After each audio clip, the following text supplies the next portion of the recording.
Hello students, इस video में हम इस क्वेश्चन को देखने वाले हैं। इससे पहले वाले टॉपिक में हमने सब स्पेस की डेफिनेशन को स्टडी कर लिया था और यहाँ पर सब स्पेस से रिलेटेड हमें कुछ क्वेश्चंस देखने हैं। तो यहाँ पर W एक सेट दे रखा है और आपको ये बताना है कि जो W है वो सब स्पेस है या नहीं है। अब W सब स्पेस है या नहीं है, इसके लिए आपको W से रिलेटेड कुछ प्रॉपर्टीज़ पता होनी चाहिए। वो प्रॉपर्टीज़ वैसे तो मैं पिछले वीडियो में डिस्कस कर चुका था। वो क्या है कि अगर x और y दो एलिमेंट हैं W के, ठीक है, ये आप पिछले वीडियोस में जाके देख सकते हो, समझा दिया था। वो प्रॉपर्टीज़ क्या हैं जिसको W सेटिस्फाई करना चाहिए, तभी W को हम एक सब स्पेस मानेंगे। अगर x और y W को बिलोंग करते हैं तो x माइनस वाई भी W में लाई करना चाहिए, एक ये प्रॉपर्टी है। अल्फ़ा अगर f को बिलोंग करता है, x अगर W को बिलोंग करता है तो अल्फ़ा x बिलोंग करना चाहिए W को। और इसके अलावा x अल्फ़ा बीटा f को बिलोंग करते हैं, x और y W को बिलोंग करता है तो alpha x plus beta y भी W को बिलोंग करना चाहिए। तो ये तीन चीज़ें हैं, ये तीन चीज़ें आप प्रूफ करनी होगी आपको किसी भी वेक्टर स्पेस को सब स्पेस प्रूफ करने के लिए, ठीक है। तो हम क्या करेंगे, हम सारी की सारी प्रॉपर्टीज़ नहीं प्रूफ करते हैं। यहाँ पर इन्होंने कहा है पता करो कि ये सब स्पेस है या नहीं है। तो अभी के लिए मुझे दिख ही रहा है कि मुझे सिर्फ इस प्रॉपर्टीज़ से काम चल जाएगा मेरा। तो ये प्रॉपर्टीज़ ज़रा यहाँ मैं समझा दूँ क्या है, ज़रा ध्यान से देखना। अल्फ़ा का मतलब होता है कोई भी स्केलर। मैं पहले क्या करता हूँ, यहाँ प्रॉपर्टी लिख देता हूँ। तो देखिए ये है प्रॉपर्टी, मैंने यहाँ लिख भी दिया है। तो मैं ज़रा समझा दूँ कि ये जो दिख रहा है आपको, ये एक्चुअल में x है, ठीक है। तो अगर मैं इसको ऐसे लिखूँ तो ऐसे लिख सकता हूँ, देखो alpha belongs to f, x की जगह क्या लिखूँगा मैं, a b c किसको बिलोंग कर रहा है, w को। और हमसे ये कहा है कि जो a b c है, ये जो सेट, ये जो एलिमेंट है w का, इस एलिमेंट में जो a है वो 0 या 0 से छोटा है, ये हमें बताना है, ठीक है। मतलब 0 भी हो सकता है, नेगेटिव भी हो सकता है, ये बाकी इससे के बारे में कोई मतलब नहीं है। तो इस टाइप का एलिमेंट है ये W के अंदर। तो मैंने x की जगह इसी को ही उतार दिया। तो अब मुझे अल्फ़ा को इससे मल्टीप्लाई करना है, तो करता हूँ मैं। देन अल्फ़ा को मैं a b c से मल्टीप्लाई करता हूँ, कर दिया। अब मैं इसको ऐसे लिख सकता हूँ, कैसे लिख सकता हूँ, इसको लिख सकता हूँ alpha a alpha b alpha c। ये किस प्रॉपर्टी के बेसिस पे लिखा, क्योंकि W जो है वो वेक्टर सब स्पेस होने से पहले वेक्टर स्पेस है, तो वेक्टर स्पेस की प्रॉपर्टी ज़रूर प्रूफ करेगा। तो W जो है वो वेक्टर स्पेस की प्रॉपर्टी ज़रूर प्रूफ करेगा, तो इसलिए चलिए। तो क्योंकि अल्फ़ा F को बिलोंग करता है, ठीक है, और ये चीज़ W को बिलोंग कर रही है, तो ये जो चीज़ है ये भी W को बिलोंग करनी चाहिए, तो पहले मैंने मल्टीप्लाई कर दिया। अब आगे समझाऊं उसके लिए अल्फ़ा को यहाँ कुछ ना कुछ मानना पड़ेगा ताकि मेरी ये चीज़ जो है ये ट्रू हो सके। कौन सी चीज़ ट्रू हो सके, ये देखो ये कंडीशन ट्रू हो जाए। तो मैं क्या करता हूँ, मैं ऐसा करता हूँ कि अल्फ़ा की जगह -6 ले लेता हूँ सपोज़, ठीक है। तो मुझे फिर ये, क्योंकि अल्फ़ा तो स्केलर तो कुछ भी ले सकते हो, तुम्हारी मर्ज़ी है कुछ भी ले सकते, लेकिन ऐसी चीज़ लेना जिससे कि वो फॉल्स हो जाए जो उन्होंने बताया। तो ये क्या हो जाएगा, ये हो जाएगा -6a -6b -6c। तो पहले ये कह रहे थे कि जो a है वो 0 या 0 से लेस देन है। अब क्योंकि जैसे ही मैंने -6 कर दिया, तो अगर ये नेगेटिव था तो अब नेगेटिव से मल्टीप्लाई होने पे अब ये क्या हो गया, पॉजिटिव। तो इसका मतलब जो W का ये पूरा एलिमेंट है, इसमें सबसे पहला वाला है टर्म है, ये अब क्या हो चुका है, पॉजिटिव हो चुका है। तो -6a क्या हो गया, 0 या 0 से बड़ा हो गया, जो कि इस कंडीशन को सेटिस्फाई नहीं कर रहा है, इसलिए W एक सब स्पेस नहीं है। हर क्वेश्चन में हमने यही करना है। चलिए अगला क्वेश्चन भी देखें, थोड़ा सा आपको आइडिया आता रहेगा। अगले क्वेश्चन में भी a b c ही है एलिमेंट W का, और c एक इंटीजर है। तो फिर से तरीका वही रहेगा हमारे पास।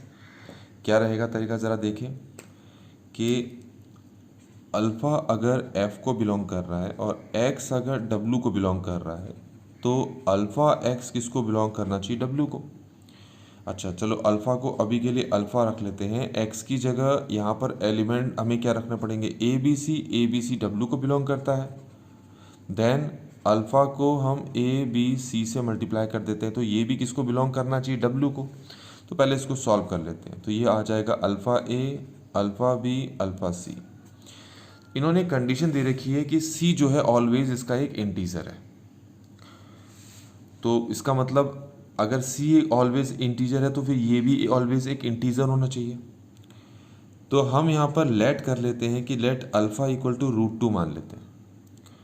तो ऐसा करने पर ये हो जाएगा हमारे पास √2a, √2b, √2c। तो आप देख सकते हैं अब ये तो आपके पास इरेशनल नंबर हो गया ना, और जब ये आपके पास इरेशनल नंबर हो गया है तो अब तो ये इंटीजर रहा ही नहीं। कहा है ना कि जो ये सेट है इसका जो लास्ट वाला नंबर है वो एक इंटीजर होना चाहिए। तो मैंने अल्फ़ा की जगह ऐसी वैल्यू रखी, अभी लास्ट वाला तो इंटीजर रहा ही नहीं। तो इसका मतलब ये हो गया कि W एक सब स्पेस नहीं है, क्योंकि वो इस वाली प्रॉपर्टी के लिए को सेटिस्फाई नहीं कर रहा है। चलिए अगला क्वेश्चन देखते हैं, इसी में ही ये थर्ड वाला। तो ये हमारे पास सी पार्ट है। सी पार्ट में देखें, ये कहा है आपसे कि W equal to A B C, A square plus B square plus C square जो है 1 या 1 से लेस है। ठीक हो गया। तो फिर से मैंने वही लिख दिया कि जिस प्रॉपर्टी को W सेटिस्फाई करना चाहिए वो ये रही। वैसे तो तीनों करनी चाहिए पर हम इसी पे चेक कर ले रहे हैं। अल्फ़ा बिलोंग्स टू एफ, ठीक है, अल्फ़ा कोई स्केलर है, और ए बी सी क्योंकि एक्स डब्लू के एलिमेंट्स को एक्स कहते हैं और यहाँ पर ये ए बी सी के बराबर है। तो ए बी सी किसको बिलोंग करता है, डब्लू को। तो alpha X belongs to W का मतलब अल्फ़ा को आपको ए बी सी से मल्टीप्लाई करना पड़ेगा, जो कि कुछ ऐसा लिखा जाएगा। ये क्लियर हो गया। अब इन्होंने स्टार्टिंग में कहा था कि जो A square plus B square plus C square है वो 1 या 1 से लेस होना चाहिए। इसका मतलब ये हुआ कि ये जो तीन नंबर्स हैं इनके स्क्वायर का सम जो है वो 1 या 1 से लेस होना चाहिए। इसका मतलब है कि इन तीनों का सम भी 1 या 1 से क्या होना चाहिए, लेस होना चाहिए। तो अगर मैं इन तीनों का सम करूं तो ये हो जाएगा alpha square A square, alpha square B square, alpha square C square. तो इसमें अगर मैं अल्फ़ा स्क्वायर कॉमन ले लूँ तो अंदर बचेगा A square plus B square plus C square. ठीक हो गया, यहाँ तक क्लियर हो गया। तो अगर मैं अल्फ़ा की जगह सपोज़ मैं अल्फ़ा की जगह कितना ले लेता हूँ, अल्फ़ा की जगह मैं सपोज़ कुछ भी ले लेता हूँ, कोई भी नंबर ले लेता हूँ, सपोज़ 4 ले लेता हूँ, 5 ले लेता हूँ, चलो 5 ले लेता हूँ।